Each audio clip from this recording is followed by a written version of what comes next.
نورونو زم د واده متعلق درته یو څو خبرې عرض کوم. واده خو وشو، اوس به دا ووایو چې د واده نه پس به انسان څه کوي.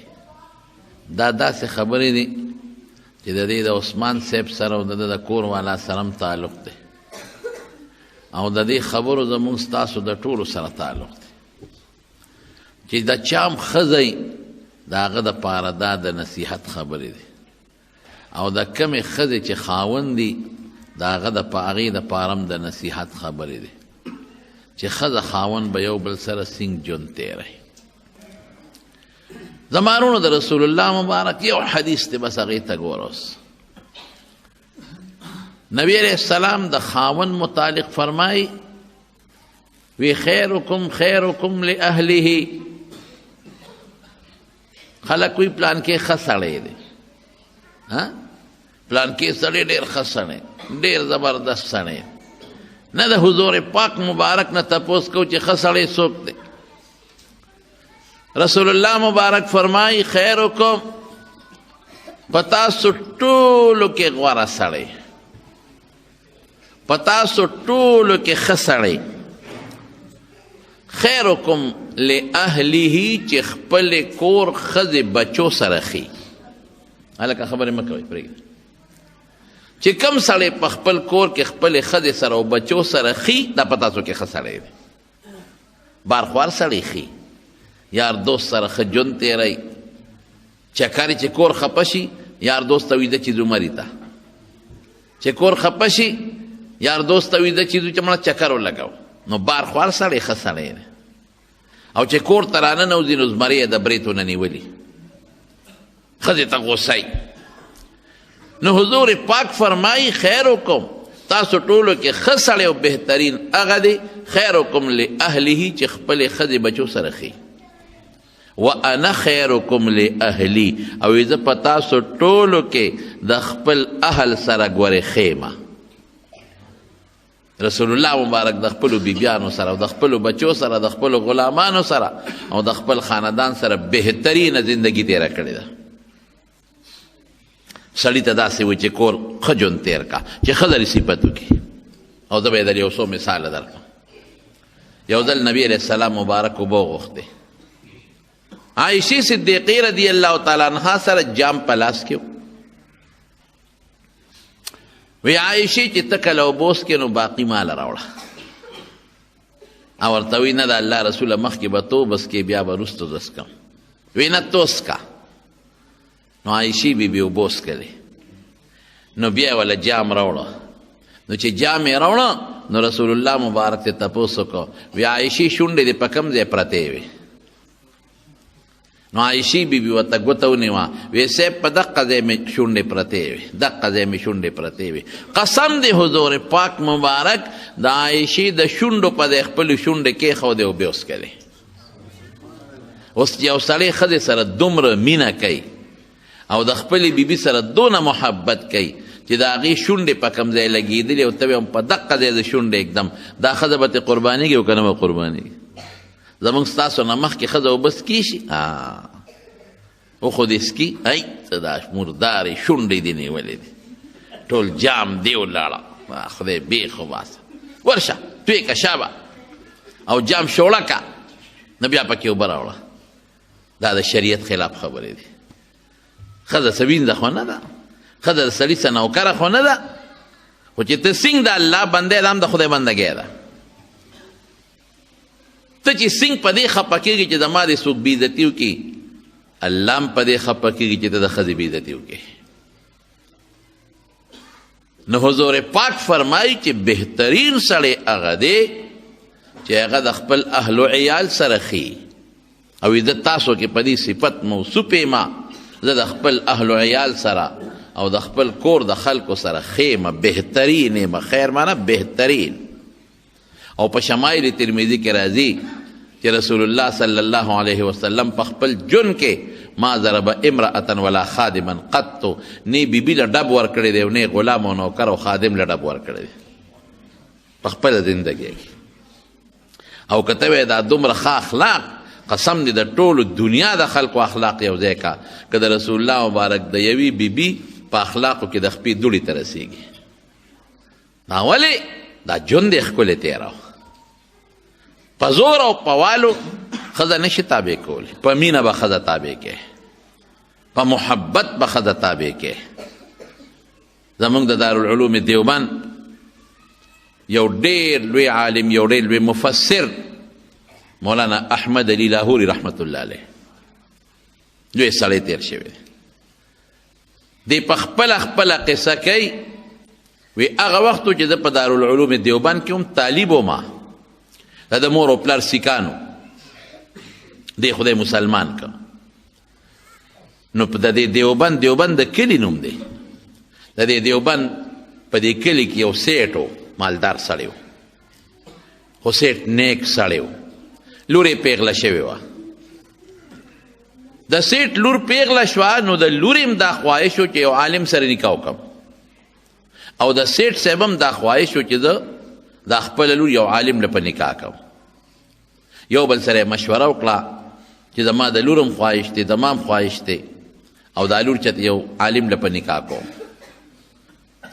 نو چا ورته وی چې عالم ګورې، نو خو دغه دارالعلوم دیوبند دی، علما خو هغې ته معلوم دي، هلته ورشه نو محتمم صاحب ته ووایه، نو لور له به دی چې ته یو ښکلی عالم وګوري.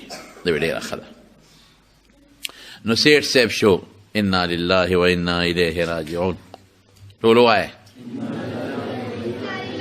بجلی چې لاړه شي یا تکلیف راشي زر انا لله وایه، او چې بیا دوباره بجلی راشي بیا به څه وایه الحمدلله وایه. ګوره څومره لوی ثواب ستا شو. خبرې مه کوئ. سیټ صاحب راغی، ځان سره خپل زرونه وغیره راواغېشتل، دارالعلوم دیوبند ته راننوت. چې راغی اوس په دې چمن کې تېرېږي، هلکان ناست دي، طالبان خپل منځ کې سبق اړوي، تکرار کوي. داسې ویې کتل، یو هلک یې پکې د نظر نه ښکلی راغی، محتمم صاحب له لاړ، او محتمم صاحب ته وایي چې الحمدلله. محتمم صاحب ته وایي چې زما لور پیغله ده، د هغې هم دا خواهش دی، زما هم دا خواهش دی چې دا لور یو عالم له ورکوم. نو که په دې مدرسه کې داسې یو نیک غوندې عالمي نوجوان، نو ما ته وښایه چې دا لور ور په نکاح کوم. یاره په دې لار راتلم، په دې چمن کې مې یو هلک ولید او مې خوښ شو. که هغه واده نی کړی او د هغه خواهش وي، نو لاول مې اخ وخت دی، او که بالفرض د هغه زړه نه کېږي یا واده کړي، بل به راله وګورئ. محتمم صاحب هوښیار و، هغه وی ودرېږه د د خوښې دا بلاول وګورو. هغه پسې هلک ولېږه، راویې غوښته. مولانا احمد علي لاهوري وی زومه، وی ما ته محتمم صاحب وی چې دا سیټ صاحب دی زمونږ د دې کلي د دې دیوبند، دیم نیک سړی دی، لور هم نیکه ده، د دواړو دا خواهش دی چې یو عالم سره دا لور په نکاح شي. نو تا باندې راتېر شو، ته خوښ شوې، څنګه دی خیال دی؟ واده دې کړی دی؟ ما وی چې نه. نو څنګه دی خیال دی؟ نو ما وی چې یاره زه خو غریب سړی ما، زما خو مور او پلار سیکان دي، او زه مسلمان شوم، هغوی د کور هم شړلې ما، زما څه دي؟ او دا خو د سیټ صاحب لور ده، دا به ما سره ګزاره څنګه کوي؟ وی سیټ صاحب وی چې زما لور هوښیاره ده او دینداره ده، ابه تا سره په سپوره ډوډۍ هم ګزاره کوي، خو ستا خوښه یې ډېره ښه ده، خوښه مې ده. په پلان کې ورځ به موږ راځو، نکاح به تړو. مولانا احمد علي لاهوري صاحب وایي چې هغه ورځ شو د نکاح د تړلو، وی زما یو جوړه وه، دویمه نه وه. نو ملګرو ما ته وی چې دا جامې دي خیرنې دي او مهرباني وکړه زمونږ واچوه. خو زه په دې پوه شوم چې د دې ملګرو جامې په ما برابر نه دي، په دې کې وبدي ښکارم، د چا غټې دي د چا لنډې دي. مشوره یې دا راکړه، طالبان هم زمونږ یو بل سره خوش طبیعتۍ ډېرې کوي. وی چې غسلخانې ته ننوځه او اوبه هم لامبې، سرسونت به وکړې، جامې به برابر کې، او بیا به لنګ ووې او بار به روځي، یا جامې دې نه چوڼ کا، او بس نور ته به یې واچوې، او بس اوبې بادې، او بس وچې بشي وابچې. ما چې یاره دا خبره ټیک ده. وی غسلخانې ته ننوتم، ویښته نوکان وغیره مې برابر کړل، او مې لمبل، او جامې مې ځان له ووینځلې، او لنګ مې و بار راووتم خو بس طالبانو را سره چل وکړو زه مړو پوه نه شوم ورځ د وریځ به او نرۍ نرۍ باران و جامې کم دی وچې دی جامې به دومه او حواله ورکوم او جامې کم دی وچېږي او طالبان هم را پورې خاندي چې ټینګ شه وی خیر جامو نه څه ناسه اوبه اوچې شوې خو نمجنې دي مې واچولې یخني به پکې رپېدم دې کې مې سخر راغې د سخر رونه مې رالل او خیان مې رالل نکاح تړلی کېږي چې سخر مې ما ته وکتل نو سخر مې پېښ و چې د دې غریب هم دقه یو جوړه ده او بل ورځ چې راغلې هم دقه و نن هم همغه ده او ځان لینځلې ده او لا اوچه شوې نه ده په ما پوه شو وی نکاح وتړلی شو د نکاح نه پس واده شو ښځه مې کور ته بوتله مولانا احمد علي لاهوري رحمت الله علیه وایي چې ښځه خو د سیټ لور وه او نیازبینه وه او ما سره سو ټماټر خوره اوچه ډوډۍ ځان له خوشتک هغې باندې ګزاره کوه ډېر بد حال و دغه وخت زما او زما د ښځې اوچه ډوډۍ به م اوبو کې خوشتول او ګزاره به م پرې کوله او د ټماټر او د مالګې سره به م ډوډۍ خوړه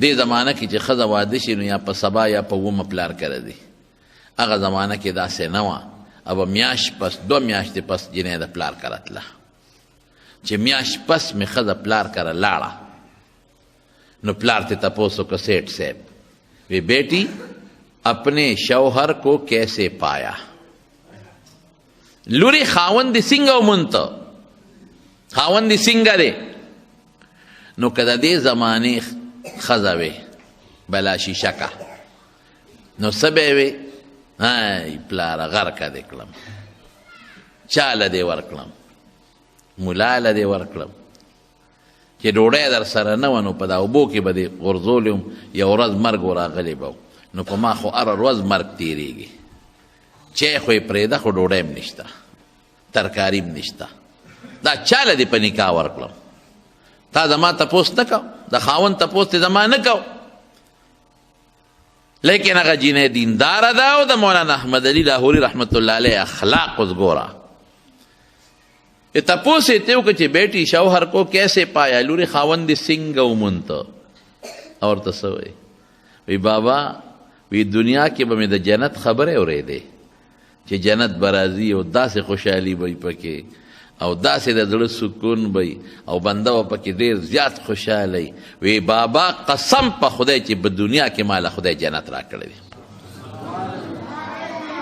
او مولانا احمد علی لاہوری رحمت اللہ علیہ لکھی پخپل آپ بیتی کے وی یہ وہ وقت تھا جب احمد علی نہ تھا آج احمد علی ہے وی دا اغا وقتو چې دا ما دا مقام نو او ما ته خد جنت وی اوس خو الحمدلله احمد علی دی وی دا کشف خاوندو یو ځل یو سړی ولا راغی وستا په ګاونډ کې 2 کسان مړه دي او صاحب جنازه به تکے په پلان کې ته د سرخکته کوي ایک جنت کو گیا ایک دوزخ کو نو مرګر وته وی شاګردانو وی صاحب دا دومره داوه خو پیغمبر هم نه دا کړی د غیب علم خو الله سره دی تا ته څه پته لګي چې یو جنت ته لاړ او بل دوزخ ته لاړ بس میں نے کہا آپ پوچھ لے ما اوی تاسو تپوس وکړئ چې معلومات یې وکړل خبره ټیک و خطا وی چې هغه کم جنت ته تللی هغه اکسیډنټ کې مړو او رسول الله مبارک فرمایي صاحب الهدم شهید اکسیډنټ کې مړو جنت ته لاړ او بل مړی ته تیزندی چولې و ځان یې پانسي کړی دې ته کشف وایي دې بزرګانو ته کېږي یو ځل یو سیټ ورپسې راغی وی صاحب جومات مې جوړ کړی دی لومبې مونځ به پکې تکې افتتاح به تکې مولانا احمد علی لاہوری رحمت اللہ علیہ وی ډیره ښه ده چې لاړ او په جومات یې قدم کېښود وی کاش بہت اچھا مسجد ہے بہت بہترین کافی خرچہ کیا ہے اس مسجد پر بہت خوبصورت لیکن کاش کے حرام پیسوں پر نہ بنا ہوتا ډیر خشته خوبصورت جومات دی خو افسوس چې په حرامو نه وی جوړ نه ښه به وه نا سیټ ته چا وی ټنګ یې درکړه که نه همدغسې ښې درته یې واوروله چې په حرامو دې جوړ کړی دی که نه سیټ وی ټیک وایي یو ما ته پته ده یو الله ته پته ده، نه زما ښځې ته پته شته نه بچو ته، دا ما د سود په پیسو جوړ کړی دی. دې ته کشف وایي. نو مولانا احمد علی لاهوري وایي چې کوم وخت زما ښځې وایي چې جنت خدای را کړی دی، وایي په دې مقام نوم چې دا اوس خدای کوم مقام را کړی دی. نو دا ولې ښځه د خاوند صفت کوي؟ دی په دې وجه کوي چې خاوند د ښځې سره ښه ژوند تېر کړي، خشته بهترین ژوند ورسره تېر کړي.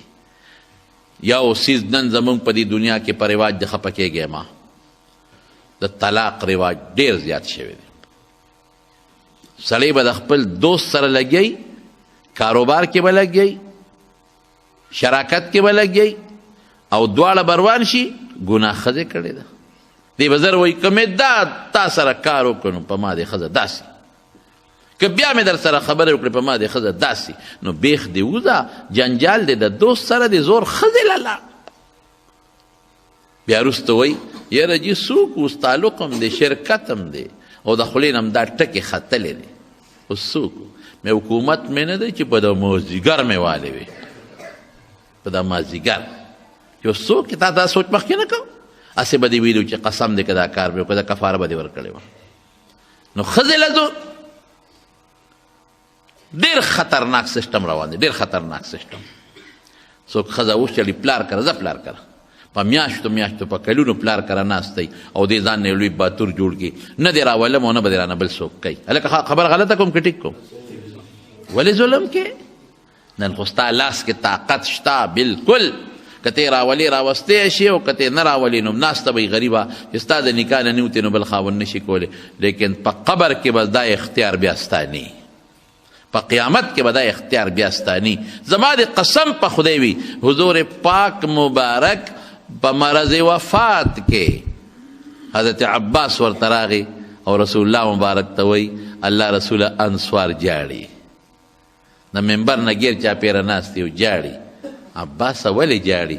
وی څو ورځې وشي د رسول الله مبارک مخه مو نه لیده. وی ښه موچت کې په موبه واچوې، وی لمبل اوچت یې که، دوو کسو ونیوه، یو طرف ته اوږه ورکړه د مټ کې، بل طرف ته ورکړه. رسول الله مبارک قدم نشو اخیستی. بخاري شریف کې راځي د خپاو پسې راښکې شوه او چې بویه ته نو په جومات کې په منبر باندې کېنو نو یو څو خبرې وکړې. په هغې خبرو کې یو خبره ده د الصلات، ولې د مونځ خیال وساتئ. دویمه څه ده؟ وما ملکت ایمانکم، د وینځو غلامانو ستا د لاس لاندې چې کم خلک د لیبر مزدور کلاس فور، د دې به خیال ساتي. او بیا څه وایي؟ الا فاتقوا الله فی النساء، خبردار د ښځو په حق کې د خدای نه ویریږئ، خبردار د ښځو په حق کې د الله نه ویریږئ. ولې؟ فانهن عوان فی ایدیکم، دا ستاسو په لاسونو کې قیدیانې دي، خیر ورته ورسوئ، شر ورته مه رسوئ. دا د پیغمبر مبارک وینا ده. نو ښځې سره به ښه سلوک کې، ښځې سره به جګړې نه کې، بهترین خوی د ښځې سره استعمال کا، خراب خوی ورسره مې استعمالوه.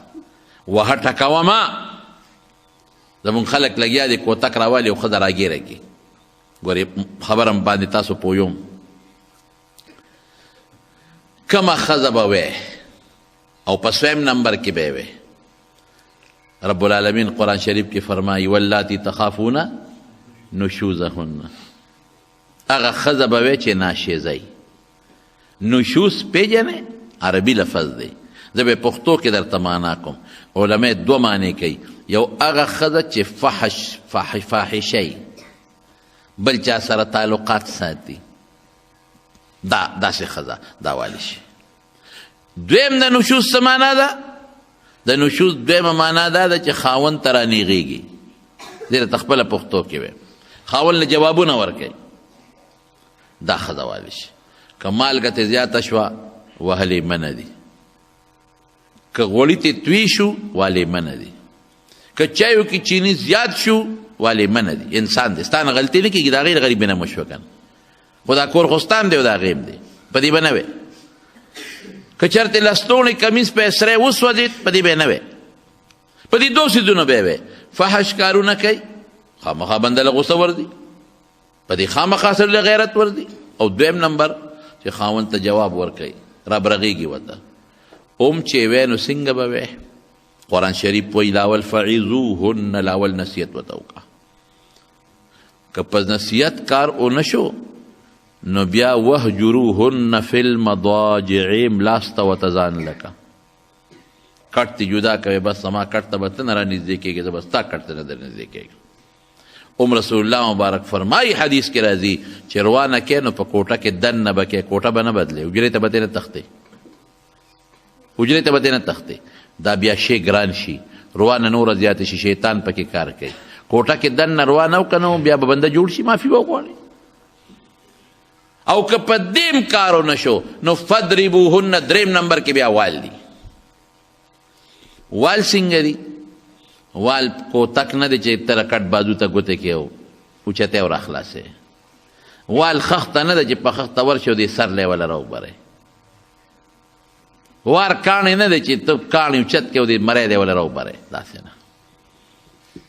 نبی کریم صلی الله علیه وسلم فرمایي اذا ضربتم فاجتنبوا الوجه، چې تاسو کلم وال کوئ په مخ به نه کوئ.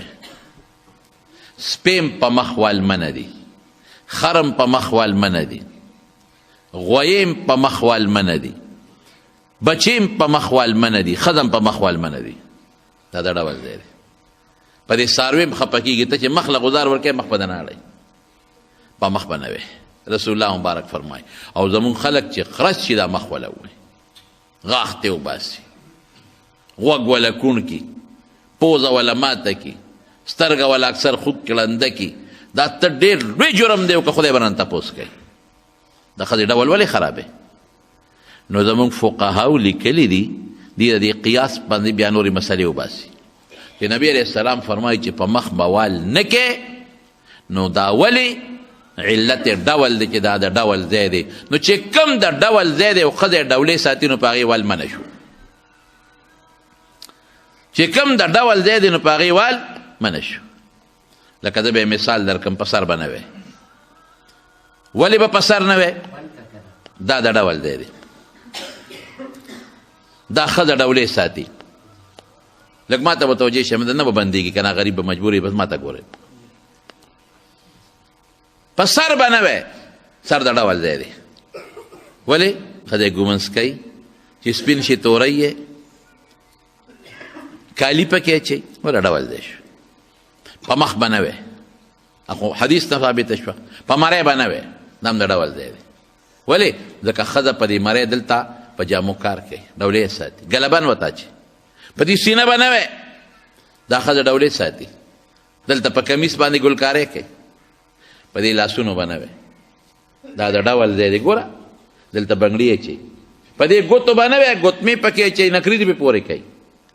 لاندې په خپو به نه وی، نکري د پې پورې کوي، پازیب پکې اچوي. نو ما ته طالب چټ راولېږي په کوم ځای وو چې په مخ او په سر او په مری او په سینه او په لاسونو په خپو نه وی، نو په کوم ځای وو؟ مې په ملا.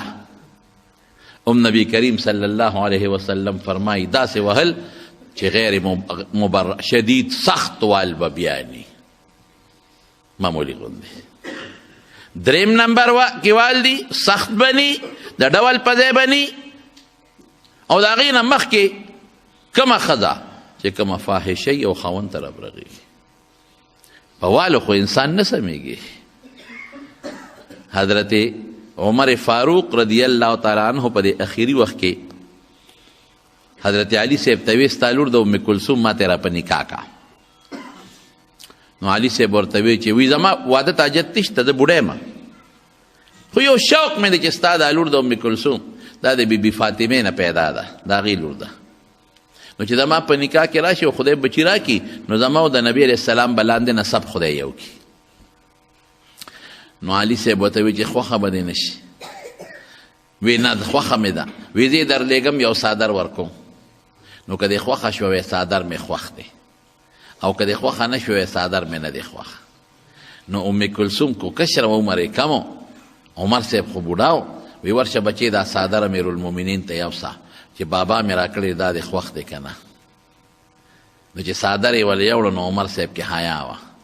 هغه ولا مخ ته نشو کتی او په شریعت کې دا قانون دی چې کومه ښځه څوک په نکاح اخلي نو د هغې مخ ته کتل جیز دی خو د شهوت په بنیاد نه هدایه کې شته نو هغه حیا به مخ ته نشو کتی نو خپو ته یې وله کتل جینۍ پې پیش وه وی امیر المؤمنین څادر دې پرېښو نو زما خپو ته نیغ نیغ ګورې وی قسم دې که امیر المؤمنین نه وي دا سترګې به مې درنه ایستې وي دا ولې خفه شوه دا د بیبي فاطمې لور وه او د حضور پاک وینه پکې چلیدله نو د حیا نمونه وه نمونه نو هغه ورته وخاندل وی ښه بابا ترې ووایه څادر مې خوښ دی نو چې راغې نو پلار ته یې ګیله وکړه وایي دا څنګه امیر المؤمنین دی هغه خو څادر پرېښود زما خپو ته یې نیغ نیغ کتل وی خیر دی بچې دا د خاوند دی بس هغه پوه شوه چې زه خو یې په بل غرض لیږلی و د دې جینۍ د عمر صاحب سره نکاح شوه نو د بانډیسیانو به ښځې ډبولې ډېرې زیاتې نو یو ځل عمر صاحب اعلان وکړو وی که نن نه پس مې واورېدل چې چا ښځه والیده نو زه به ورسره پوه شم نو خلکو وال بند کړل نو مصیبت دا دی چې وال نه کوي دا مردارې به رامستېږي که یو غم خو نه دی مونږ ته اکثر خلک وایي یاره وي مولوي صاحب ته د ښځو خبرې کوې چې دی به نه وهې او غصې به نه کوي په مونږ دې را ښځې رابرغې کړې زه یې مړه ګزاره کوه خیر دی ژوند دی غریبه کور ناسته او ته ټول عمر بار ګرځې ټوله ورځ نو ګزاره به ورسره کوې نو چې دا اعلان یې وکړه نو ښځو به خاوندانو له جوابونه ورکول نو یو بانډیسي له ښځې جواب ورکړی و غوسه یې پرې کړې وه نو بانډیسي راغی چې ورېږه عمر صاحب ته شکایت کوم چې مونږ د دوالو نه منې کړي راشه عالم وګوره ښځې جوابونه راکوي نو چې دروازې له راغې د عمر صاحب و دروازې وواله نو دې وخت کې د ام کلثوم په عمر صاحب اواز راوچت کړی نو بانډیسي خو پیش و چې وروره په مونږ ښځه چغه راوباسي نو دغه دې په عمر یې مرۍ پرېښې ده هغې باندې م چغه راوباسي نو چې عمر صاحب وله راووته بانډیسي ته وی خیر دی څه وی وی صاحب یو مسله مې راوړې وه خو حل شوه وی څنګه حل شوه راته دې ونه وی حل شوه نو ما د خپلې ښځې شکایت راوړو چې ښځه جوابونه راکوي نو استال مې په کور کې ولیده نو چې ته صبر کوې مونږ به سر کې کوو ګوره دا خبره ډېره د غور ده عمر صاحب ورته وی ملګري واوره دا ښځه ستا 15 خدمتونه کوي 15 ډیوټۍ دله کوي یو دله په کور کې پخلی کوي نو که پخلی یې دله نه کو او خوراک دې د هوټل نه تیار راوړه او یا د نوکر نیوه څونه خرچه به دې راتله دویم دله جامې انځي کټونه څادرونه درته انځي نو که دا کار یې نه کو او دوبي له د جامې وړلې څونه پیسې به یې دنه اخېستې او دریم کور دله صفا کوي د چپړاسي خدمت ته کوي نو که دا کار یې نه کولو مستقل نوکر دې نیوه نو څونه خرچه به دې راتله او څلورم د کور څوکۍ دې کوي نو که دا څوکۍ دله نه کوله او څوکیدار دې نیوه نو څونه خرچه به دې راتله او 15 نظر دې پې د ګناه نه بچ دی نو چې کومه ښځه تاله دا 15 ډیوټۍ کوي او ګزاره ورسره نه کوي نو څه به کوي نو خاوند به ښځې سره ډېره ګزاره کوي چې د سنتو مطابق زندگی وي نو ژوند به ښه تېرېږي اوس دویم طرف نه دا خو د خاوند گزاره شوه نو ښځه به څه کوي نو حضور پاک فرمایي د ښځې متعلق المرأة اذا صلت خمسها چې 15 منځونه کوي وصامت شهرها او د رمضان د میاشتې روجې نیسي واحسنت فرجها او د خپل اندام حفاظت کوي واطاعت بعلها او د خپل خاوند تابعداري کوي څو ډیوټۍ شوې څلور منځ روجه ځکه زکات خو پاره ښځه ني هغه په مالداري حجم پاره ښځه ني په مالداري او دا دوه پار چا دي د رمضان روجې او منځونه دوه شو او دریم د خپل اطاعت بعلها د خاوند تابعداري وکړي او څلورم د خپل اندام حفاظت وکړي بې ستري نه کوي نو چې دا څلور کاره کومې ښځې کوي نو فلتدخل من ای ابواب الجنت شاءت حضور پاک فرمایي چې د جنت په کومه دروازه ورننوځي نو ورننوځي نو د ښځې ډیوټي دا دوه شوې دوی د خدای سره دي دوی د خاوند سره دي چې د خپلو اندامونو حفاظت به کوي بربنډه به نه ګرځي بې ستري به نه کوي او دویم د خپل خاوند تابعداري به کوي د خاوند خیال به ساتي او د خاوند تابعداري به کوي دی بله ډیوټي شوه او که د خاوند تابعداري نه کوي په جایز امورو کې ګورې، په ناجایزو کې نه، په جایز امورو کې به د خاوند تابعداري کوي. او چې د خاوند تابعداري نه کوي نو نبی علیہ السلام څه فرمایي چې کومه ښځه د خاوند تابعداري نه کوي نو د اسمان فرشتې ورته خیرې کوي. او چې کوم خاوند د ښځې نه جایزه مطالبه وکړي او دی پوره نه کړي، مشکات کې حدیث دی، نو د جنت حورې ورته خیرې کوي، ای مردارې وي خدای دې هلاکه که. ته زمونږ د دې ملګري ولې خبره نه منې؟ دی خو تا سره د یو څو ورځو میلمه دی، قریبه ده چې تا نه به جدا شي موږ له به راځي. نو د ښځې ډیوټي دا ده چې د خاوند به قدر کوي، د خاوند د رونو به خیال ساتي، د خر او د خواښې به داسې قدر کوي لکه د مور او د پلار، او د خپل اندام حفاظت به کوي، بس صرف د خپل خاوند به د بل چا به نه، اندام به خپل خاوند ته ښیي، بل چا ته نه. نو ژوند به ښکلي تېرېږي او مزېدار به تېرېږي. ښځې خو الحمدلله زمونږ په وطن کې پنجاب خو پرېږده او سند خو پرېږده، هلته خو ښځې خاوندانې دي او خاوندانې ښځې دي، شی یې لاوړی دی. زمونږ ښځې شکر دی الحمدلله با پردم دي، زمونږ ښځې د خپلو خاوندانو سره ښه سلوک هم کوي او د خاوند خبره هم مني. او که خاوند ورته هر څه وایي نو دا غریب ورسره خپله ګزاره کوي. نو زما وروڼو، خاوند او ښځه دواړه به د شریعت په چوکاټ کې دننه ژوند تېروي. نو چې د شریعت په چوکاټ کې دننه ژوند تېر کړه نو ښځه به هم خوشحاله او خاوند به هم خوشحاله، رب به هم خوشحاله او کائنات به هم خوشحاله. او که دې دواړو د یو بل د حقوقو خیال ونه ساته او د شریعت په چوکاټ کې ژوند تېر نه کړه نو د ده ژوند هم تباه او د ښځې ژوند هم تباه، خدای هم خفه او د خدای کائنات هم خفه.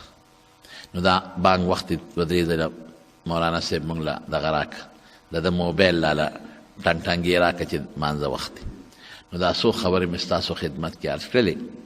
او حاجي افتخار صاحب خو هسې هم ښه سړی دی په خپله، شکر الحمدلله، حاجي هم دی او تبلیغ کې هم وخت لګولی دی د خدای په لار کې، او نیک سړی هم دی شکر الحمدلله. نو بچي به هم دغسې شکر دی، دیندار او نیکان. او کریم حاجي صاحب دی علماو سره تعلق ساتي، مینه ساتي، محبت ساتي، دیندار خلق دي، صالحین خلق دي.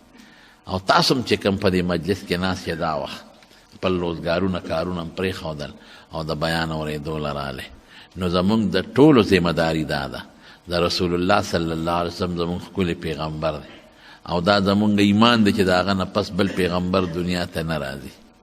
نو د دین خبرې به د عالمانو نه زده کوئ، او د دین خبرې به د علماو نه معلوموئ، او د دین خبرې به د شریعت د کتابونو نه زده کوئ.